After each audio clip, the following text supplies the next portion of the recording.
Hello students, class 11 chapter 9 हम लोगों ने स्टार्ट किया था double entry system and rules of debit and credit, जिसका ऑब्जेक्टिव क्वेश्चन नंबर 4 तक हम लोगों ने कंप्लीट कर लिया है। हम स्टार्ट करेंगे ऑब्जेक्टिव क्वेश्चन नंबर 5 से। स्टार्ट करते हैं क्वेश्चन नंबर 5 से। क्वेश्चन नंबर 5 कहता है ट्रेडमार्क, जो ट्रेडमार्क्स है account is personal account, real account, nominal account. ठीक है, तो ट्रेडमार्क्स जो है या फिर कंप्यूटर सॉफ्टवेयर है या फिर गुडविल है या फिर कॉपीराइट है या फिर पेटेंट है, फ्रेंचाइजी है, तो ये सब जो है वो क्या होता है? एसेट है, इनटैंजिबल आपका फिक्स एसेट है। तो इसके बारे में मैंने आपको यूनिट 1 में एसेट को एक्सप्लेन किया था। थोड़ा सा बस ब्रीफ में भी हम आपको बताएंगे।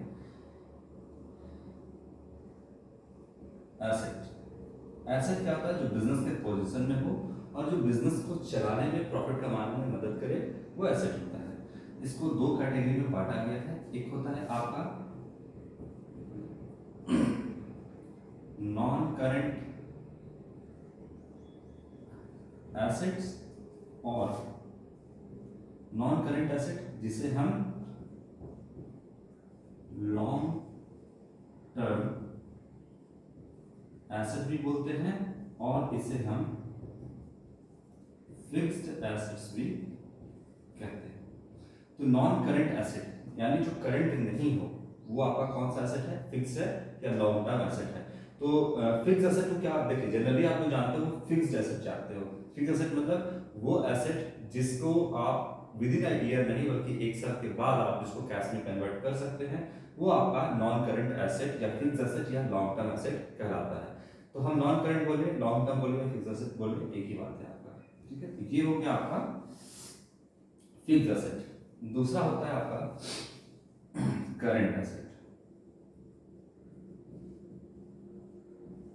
वो एसेट जिसको आप with in a year cash में कन्वर्ट कर सकते हैं, वो आपका होता है करंट एसेट। फिक्स्ड एसेट को भी दो भागों में बांटा गया है। एक होता है आपका tangible fixed assets और एक होता है आपका intangible fixed assets।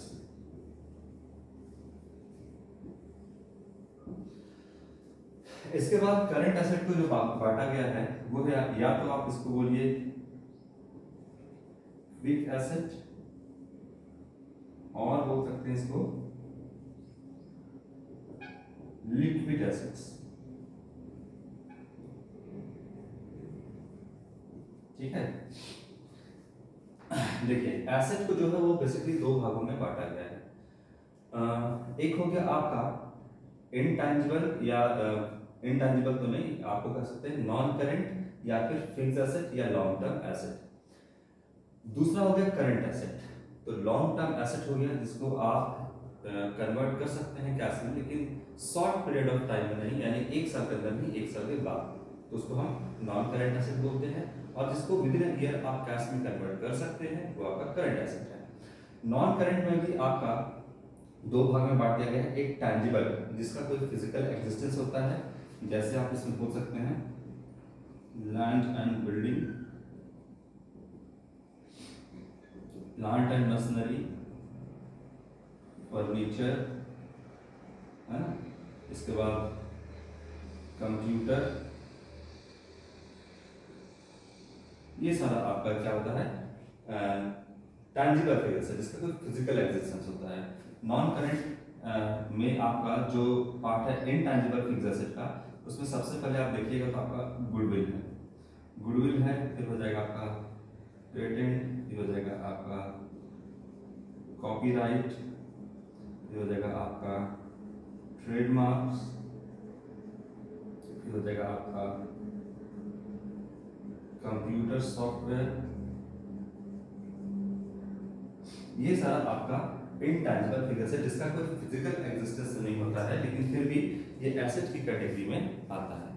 ठीक है, तो जिसे आप देख और छू नहीं सकते, जिसका कोई फिजिकल एग्जिस्टेंस नहीं होता, आप इसे महसूस कर सकते हैं। गुडविल, पेटेंट, कॉपीराइट, ट्रेडमार्क, ये सारा इंटेंजिबल फिक्स्ड एसेट है। क्विक एसेट में क्या है, तो करंट एसेट मैंने आपको बताया था, यहाँ की cash in hand, cash at bank, stock, debtor, bills receivable, marketable securities, ये सारा जो है आपका प्रीपेड एक्सपेंस, स्टॉक, है ना, ये सब आपका क्या है, करंट एसेट है। जिसमें से सब आपका करंट एसेट है, लेकिन अब पूछिए कि क्विक एसेट क्या है। क्विक एसेट मतलब या तो वो ऑलरेडी कैश के फॉर्म में हो, या बहुत शॉर्ट स्पैन ऑफ टाइम में, बहुत कम अवधि में वो कैश में कन्वर्ट हो जाए। जैसे कैश इन हैंड आपका करंट एसेट भी है, क्विक एसेट भी है, cash at bank current asset भी है, क्विक एसेट भी है, लेकिन स्टॉक और प्रीपेड एक्सपेंस करंट एसेट है, आपका क्विक एसेट नहीं है, क्योंकि उसको कैश में कन्वर्ट होने में विद इन ईयर, मतलब एक साल का समय तो लगता है, लेकिन अगर आप चाहिए कि उसको तुरंत कैश में कन्वर्ट करें तो वो नहीं पॉसिबल है। ये मैंने आपको वीडियो में बता दिया है ऑलरेडी यूनिट नंबर 1 में। तो ये एसेट का कैटेगरी है आपका, ब्रीफ में मैंने आपको बताया। अब चलिए क्वेश्चन सॉल्व करते हैं इसके ऊपर।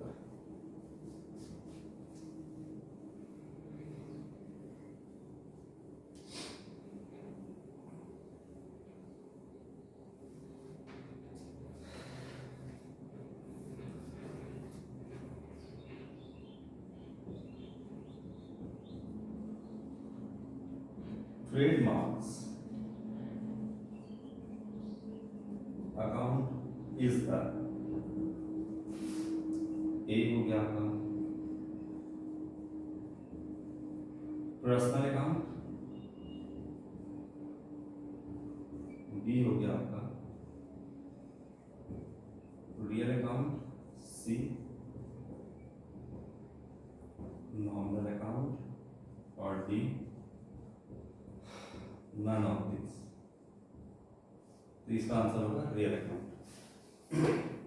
जो चीज भी पर्सन या पर्सन से रिलेटेड होता है वो पर्सनल अकाउंट के अंदर आता है। जैसे पर्सनल अकाउंट में मैंने आपको बताया था कि पर्सनल अकाउंट को भी 3 भागों में बांटा गया है ना, एक नेचुरल पर्सनल अकाउंट, एक आर्टिफिशियल पर्सनल अकाउंट, और एक रिप्रेजेंटेटिव पर्सनल अकाउंट। तो मैंने आपको बताया था कि जो भी पर्सन या पर्सन से रिलेटेड है, जैसे राम, श्याम, गीता का अकाउंट, ये सारा आपका पर्सनल अकाउंट ही है, लेकिन नेचुरल पर्सनल अकाउंट के अंदर आता है। इसके बाद फिर अगर बात करें आर्टिफिशियल पर्सनल अकाउंट की, तो आर्टिफिशियल पर्सनल अकाउंट में जैसे जितने भी बिजनेस हैं, कंपनीज हैं, है ना, बैंक है, ये सब कुछ आपका आर्टिफिशियल पर्सनल अकाउंट के अंदर आता है। और फिर रिप्रेजेंटेटिव पर्सनल अकाउंट, जैसे जो आपको किसी पर्सन को रिप्रेजेंट करे। जैसे सैलरी की बात करें तो सैलरी बिजनेस के लिए एक्सपेंस है, लेकिन अगर बात करें आउटस्टैंडिंग सैलरी की, तो ये सैलरी, आउटस्टैंडिंग सैलरी तो आपका नॉमिनल अकाउंट है क्योंकि एक्सपेंस है, लेकिन आउटस्टैंडिंग सैलरी करने का मतलब है कि किसी को सैलरी बकाया है, यानी ये किसी पर्सन को रिप्रेजेंट कर रहा है, इसलिए रिप्रेजेंटेटिव पर्सनल अकाउंट होता है। तो जो पर्सन या पर्सन को रिप्रेजेंट करे वो आपका पर्सनल अकाउंट है। राम, श्याम, गीता या किसी भी कंपनी, फर्म का अकाउंट पर्सनल अकाउंट के अंदर आता है, ठीक है। इसके बाद रियल अकाउंट के अंदर जो आता है, जितना भी एसेट है ना, जितना भी एसेट्स है वो रियल अकाउंट के अंदर आता है। पर्सनल अकाउंट का rule debit the receiver, credit the giver. Real का rule debit what comes in, credit what goes out. यानी जितना भी एसेट बिजनेस के अंदर आएगा उसको डेबिट करेंगे, जितना भी एसेट बिजनेस से बाहर जाएगा उसको हम क्रेडिट करेंगे। तो आपका ट्रेडमार्क क्या है? ट्रेडमार्क जो है, हर ट्रेड का एक मार्क होता है। जैसे आप पेप्सी का देखोगे, एसबीआई का देखोगे, जो भी व्यापार है उसका एक सिंबल होता है, एक मार्क्स होता है उसका, जिससे कि आप उस व्यापार को, उसके मार्क्स को देखते ही आप उसको आइडेंटिफाई कर ले कि हाँ, जैसे थम्स अप है तो इस तरीके का आपका एक मार्क होता है, जिसको हम उसका ट्रेडमार्क बोलते हैं, ठीक है। ये भी क्या है? एसेट है आपका। तो ट्रेडमार्क है, कंप्यूटर सॉफ्टवेयर है, गुडविल है, पेटेंट है, कॉपीराइट है, ये सब कुछ आपका क्या है? एसेट है। और जो एसेट होता है वो रियल अकाउंट के अंदर आता है। तो ट्रेडमार्क भी आपका एसेट है, इसीलिए रियल अकाउंट के अंदर आएगा। अगर एक्सपेंस होगा, लॉस होगा, इनकम होगा या गेन होगा तो वो फिर नॉमिनल अकाउंट के अंदर आएगा। रूल आपको याद होना चाहिए, debit all expenses and losses, credit all income and gain. तो जो भी इनकम होगा या गेन होगा या एक्सपेंस या लॉस होगा वो नॉमिनल अकाउंट के अंदर आएगा। तो ट्रेडमार्क आपका एसेट है, इसलिए रियल अकाउंट के अंदर आएगा। Question number 6,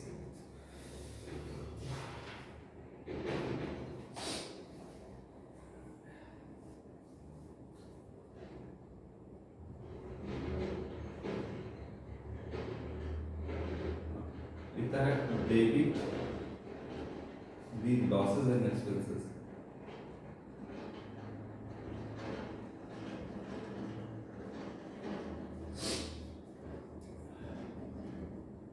Losses and expenses and credit the gains and incomes is applicable to a personal account, B real account, C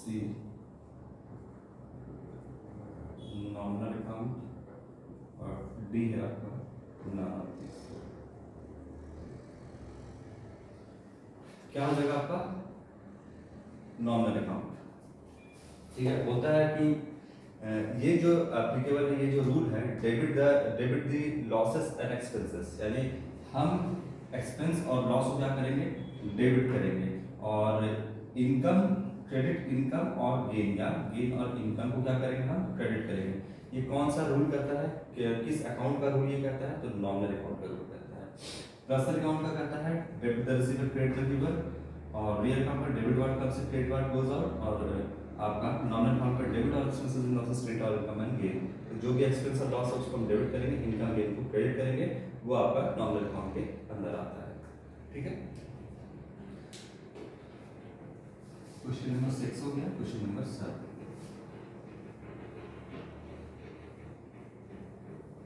ये सारा क्वेश्चन तो आप लोग से ऐसे भी फटाफट बन जाएगा, क्योंकि आप अगर चैप्टर पढ़ोगे तो ये सब कुछ आपको समझने में कोई प्रॉब्लम नहीं होगा।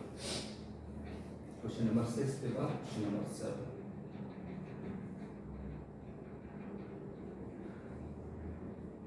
Debit the receiver and credit the giver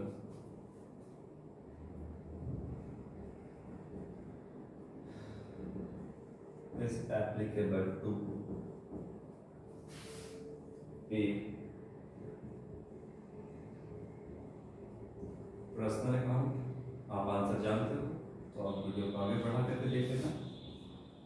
B real account, C nominal account, और डी है none of these। ठीक है, तो कौन सा होगा आपका personal account. Debit the receiver credit the giver, debit ward comes in credit ward goes out, debit all expenses losses credit all income and gain.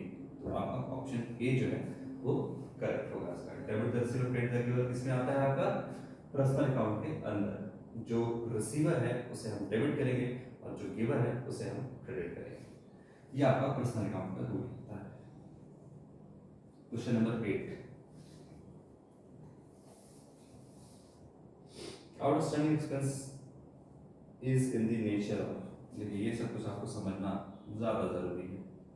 ये सब तो आप कर लोगे सारा क्वेश्चन, फिर भी वन बाय वन करके हमको बताना ही। क्या लिखता है, आउटस्टैंडिंग एक्सपेंसेस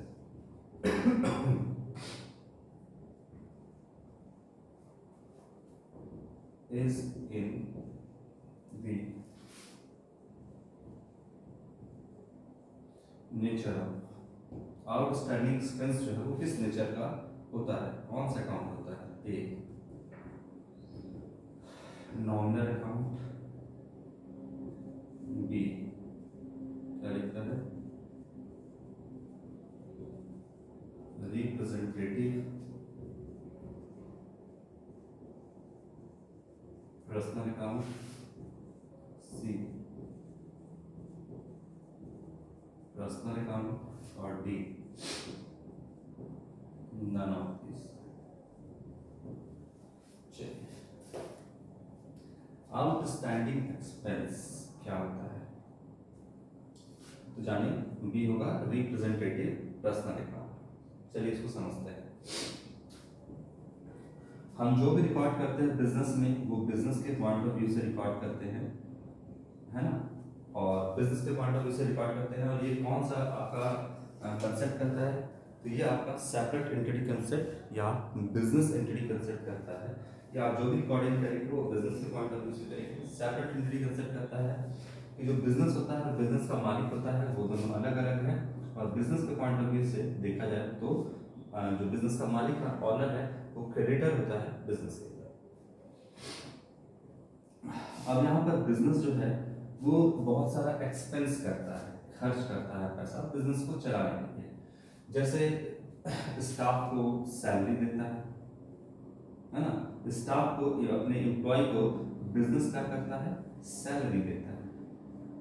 हटा देते हैं ऑनर को, ऑनर के पॉइंट ऑफ व्यू से हम रिकॉर्ड ही नहीं करते हैं, तो क्या देता है, सैलरी देता है। किसको, तो अपने एम्प्लॉय, ये मान लो कौन है, बिजनेस का एम्प्लॉय है जो बिजनेस के अंदर काम कर रहा है, तो बिजनेस इसे सैलरी दे, ठीक है। इसके बाद बिजनेस अगर रेंट पे है तो अपने लैंडलॉर्ड को मान लो रेंट देगा, है ना। ये बिजनेस का एक्सपेंस है।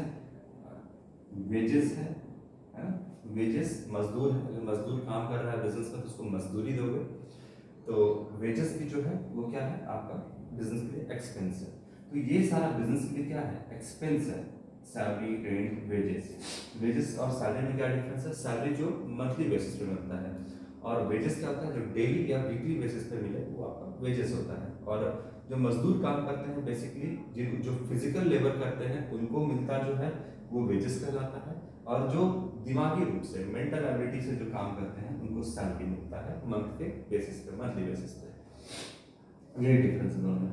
अच्छा, ये सारा कुछ क्या है, एक्सपेंस है। अगर ये सारा कुछ एक्सपेंस है, देखिए यहाँ पे क्या लिखा है, एक्सपेंस की बात कर रहे हैं। अगर ये सारा कुछ आपका एक्सपेंस है, खर्च है, सॉरी एक्सपेंस है, तो ये एक्सपेंस है तो कहाँ आएगा, किस अकाउंट के अंदर आएगा बताइए। तो debit all expenses, nominal account का क्या रूल होता है, नॉमिनल अकाउंट का रूल होता है debit all expenses and losses और credit all incomes and gains, यही होता है ना। तो यानी अगर एक्सपेंस है तो ये नॉमिनल अकाउंट के अंदर आना चाहिए, लेकिन अब क्या कह रहा है, आउटस्टैंडिंग एक्सपेंसेस, खर्च तो है लेकिन अभी ये बकाया है। जैसे मान लो अगर हम सैलरी की बात करें, तो इस एम्प्लॉय को सैलरी देना है, ये एम्प्लॉय का पर मंथ का सैलरी 1000 रुपए है, और पूरा साल भर का हम कैलकुलेशन करते हैं, तो पर मंथ का जो सैलरी है वो 1000 है, तो 12 महीना में कितना जाएगा सैलरी, 12000। तो बिजनेस का खर्च सैलरी के ऊपर कितना है, 12000। लेकिन किसी वजह से जो सैलरी 12000 है, वो बिजनेस ने 1012 महीना का देना था, लेकिन बिजनेस ने सिर्फ 11 महीना का ही सैलरी दिया, 11,000। तो हम तो जो भी रिकॉर्ड करते हैं वो एक्रूअल सिस्टम से करते हैं, यानी दिया हो या ना दिया हो उसको अपने बुक्स ऑफ अकाउंट में रिकॉर्ड करना है। तो हम क्या लिखेंगे यहाँ पे, आउटस्टैंडिंग सैलरी कितना, तो 1 महीने का 1000, और टोटल एक्सपेंस कितना हो गया बिजनेस का, 12000। ठीक है। अब ये जो सैलरी है बताइए, तो इसके पीछे क्या लग गया, 1000 का 1000 आउटस्टैंडिंग है, एक्सपेंस तो है, लेकिन अगर इसके पीछे आउटस्टैंडिंग लग गया तो ये किसी को रिप्रेजेंट कर रहा है, किसी की तरफ इशारा कर रहा है कि ये 1000 रुपए का सैलरी किसी पर्सन का बाकी है। कौन सा पर्सन, इस एम्प्लॉय का बाकी है। तब ये सैलरी एक्सपेंस होने के बावजूद ये आ जाएगा पर्सनल अकाउंट में, और पर्सनल अकाउंट में भी कौन सा पर्सनल अकाउंट, तो रिप्रेजेंटेटिव पर्सनल अकाउंट में, यानी ये किसी को रिप्रेजेंट कर रहा है, किसी पर्सन की ओर इशारा कर रहा है इनडायरेक्टली। तो आउटस्टैंडिंग सैलरी हो जाएगा आपका रिप्रेजेंटेटिव पर्सनल अकाउंट, क्योंकि वो क्या कर रहा है, रिप्रेजेंट कर रहा है। क्या रिप्रेजेंट कर रहा है, आउटस्टैंडिंग सैलरी, यानी किसी को बता रहा है कि 1000 रुपए किसी का बाकी है, किसका, तो पर्सन का, इसलिए रिप्रेजेंटेटिव पर्सनल अकाउंट के अंदर आएगा आपका आउटस्टैंडिंग सैलरी, या फिर हो जाएगा आपका आउटस्टैंडिंग रेंट, ये भी किसी पर्सन को लैंडलॉर्ड की तरफ इशारा कर रहा है, और आउटस्टैंडिंग वेजेस भी जो हो जाएगा ये भी आपका कहाँ आ जाएगा, रिप्रेजेंटेटिव पर्सनल अकाउंट में, क्योंकि वेजेस भी अगर बाकी है तो मजदूर की तरफ, किसी पर्सन की तरफ इशारा कर रहा है, इसलिए रिप्रेजेंटेटिव पर्सनल अकाउंट के अंदर आएगा। ठीक है, तो अगर कोई प्रीपेड एक्सपेंस है लेकिन प्रीपेड है, तो वो भी किसी पर्सन की तरफ इशारा कर रहा है, तो वो भी रिप्रेजेंटेटिव पर्सनल अकाउंट के अंदर आएगा। तो outstanding salary is an nature of, कौन सा नेचर है, तो रिप्रेजेंटेटिव पर्सनल अकाउंट। ठीक है, ये ऑप्शन बिल्कुल सही है, जितना गिवन ऑप्शन है उसमें से ये ऑप्शन बिल्कुल सही है। हालांकि अगर सिर्फ पर्सनल अकाउंट भी देता कि आउटस्टैंडिंग सैलरी कौन सा अकाउंट है, तो पर्सनल अकाउंट है, तो ये ऑप्शन भी सही होता। अगर ये नहीं देता तो पर्सनल अकाउंट में टिक करते, ठीक है ना। अगर नॉमिनल अकाउंट, रियल अकाउंट और पर्सनल अकाउंट देता तब इसमें हम करेक्ट ऑप्शन करते, टिक करते, तब ये पर्सनल अकाउंट के अंदर आता, क्योंकि पर्सनल अकाउंट को ही तीन भागों में बांटा गया है, natural personal account, representative personal account and artificial personal account. तो तब होता आपका पर्सनल अकाउंट, लेकिन अब रिप्रेजेंटेटिव चूंकि लिख दिया है तो ये ऑप्शन आपका करेक्ट है। ये गलत नहीं है, ये भी सही है, लेकिन ज्यादा सही कौन है, तो रिप्रेजेंटेटिव, ये बिल्कुल करेक्ट है, तो बी नंबर आपका होगा। क्लियर हो रहा है मुझे।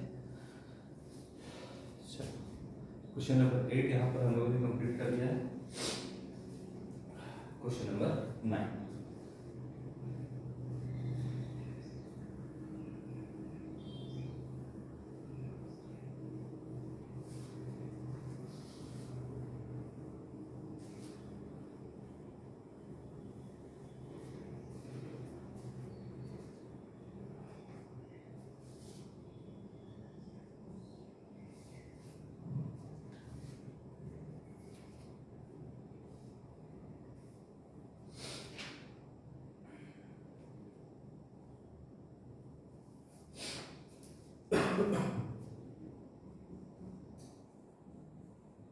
prepaid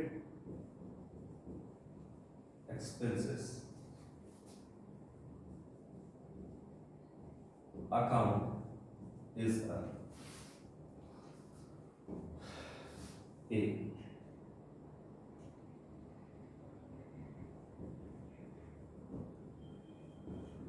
nominal account, B real account, C personal account, और डी करता है none of this.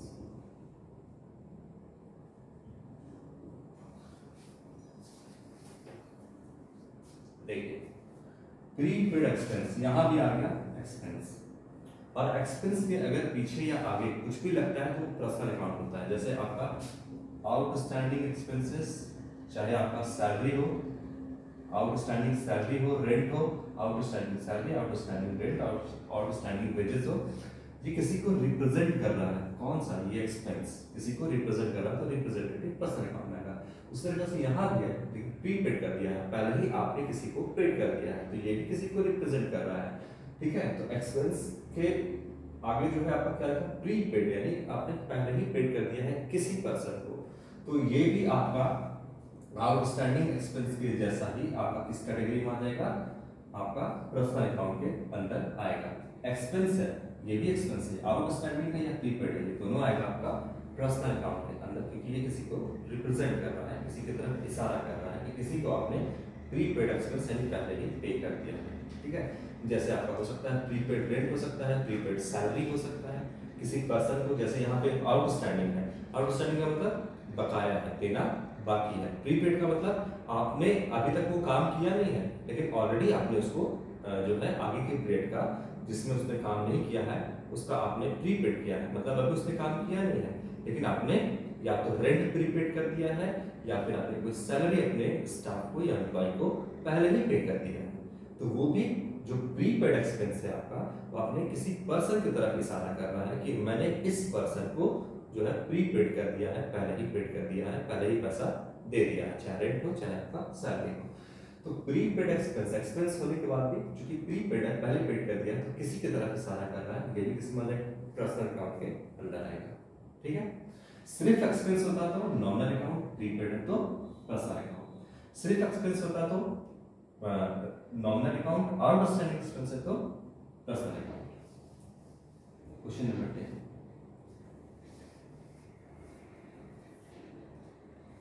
Bad debt account is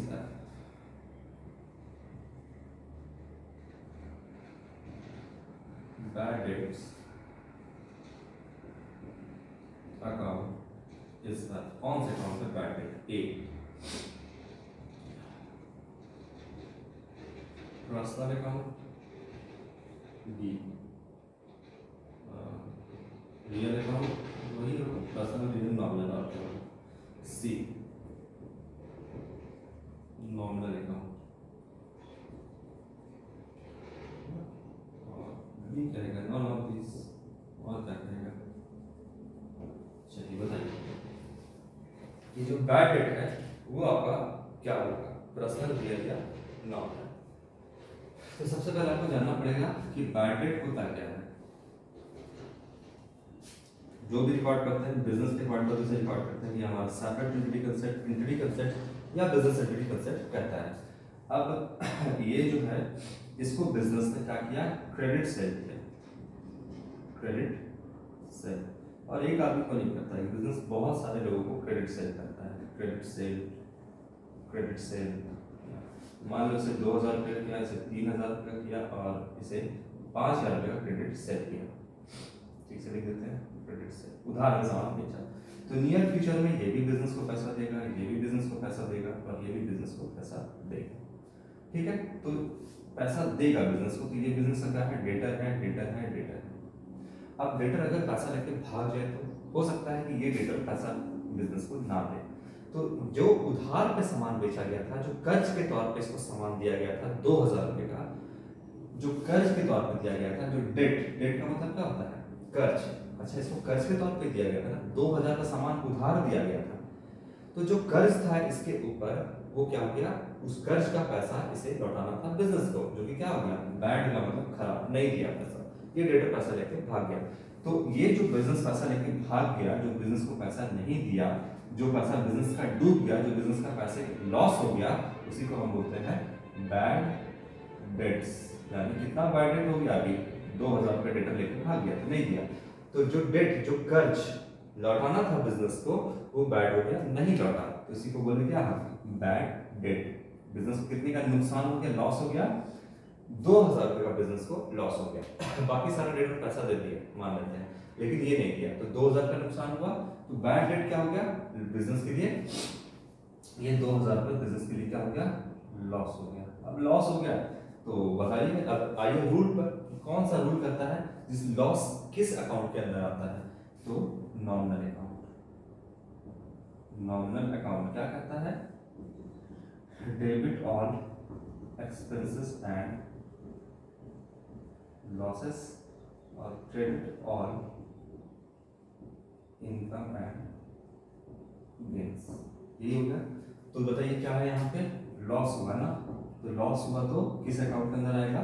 अब ये नहीं पूछ रहा है कि डेबिट करेंगे या क्रेडिट करेंगे तो डेबिट, अगर लॉस है तो, लेकिन पूछा किस अकाउंट के अंदर आएगा, तो एक्सपेंस है, लॉस है, इनकम है, गेन है, वो आएगा नॉमिनल अकाउंट के अंदर। तो बैड डेट लॉस है तो आएगा नॉमिनल अकाउंट के अंदर। ठीक है, तो ये यहाँ पे 2000 का बिजनेस का नुकसान हो गया, बैड डेट है, लॉस है तो नॉमिनल अकाउंट के अंदर आएगा। ठीक है, क्वेश्चन नंबर 10 हम लोगों ने यहाँ पे कंप्लीट कर लिया।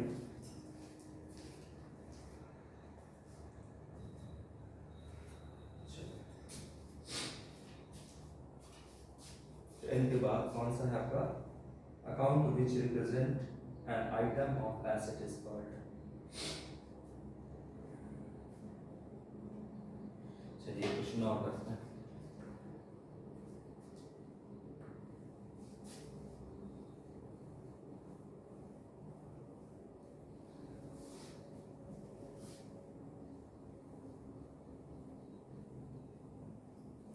चलिए क्वेश्चन नंबर 10 तक कर लिया है। चलो तो एक नेक्स्ट क्वेश्चन हम नेक्स्ट वीडियो में ही स्टार्ट करेंगे।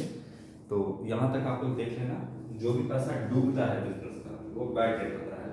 और बैड डेट, अगर ये बैड डेट हमेशा बिजनेस में होता रहता है, कुछ ना कुछ सर्टेन जो डेटर है, कुछ डेटर पैसा लेके भागते हैं, तो पैसा लेके ना भागे डेटर और सारे डेटर से हमको पैसा मिल जाए, तो उस डेटर से हम एक बिल पे साइन करवाते हैं जिसे हम बिल्स ऑफ एक्सचेंज कहते हैं। और उसमें एक टाइम, सर्टेन टाइम पीरियड होता है जो डेटर को हम देते हैं कि 3 महीना या 4 महीने के अंदर तो पैसा वापस कर देना। तो बिल्स ऑफ एक्सचेंज जो है पैसा ना डूबे डेटर के जरिए से, तो हम एक बिल पे लीगल डॉक्यूमेंट को उसमें साइन करवा लेते हैं। तो जैसे जैसे बिजनेस ग्रो करता है ये बहुत ज़रूरी है कि जितने डेटर है बिजनेस के वो भागे ना। अगर डेटर भागते जाएगा, पैसा नहीं देगा, तो बिजनेस को बहुत नुकसान होता है। इसके लिए हम प्रोविज़न भी बनाते हैं, लेकिन फिर भी पैसा लेके ना भागे डेटर, इसके लिए हम बिल्स ऑफ एक्सचेंज एक चैप्टर पढ़ते हैं जो आपका गिवन है सिलेबस में, उसको हम पढ़ेंगे। कुछ समय समझेंगे कि किस तरीके से ये पैसा जो डूबता है इससे बचा जा सकता है। तो क्वेश्चन नंबर 10 हो गया हम लोग का। 11 जो है नेक्स्ट वीडियो में स्टार्ट करेंगे। आज के लिए इतना ही बच्चों, थैंक यू।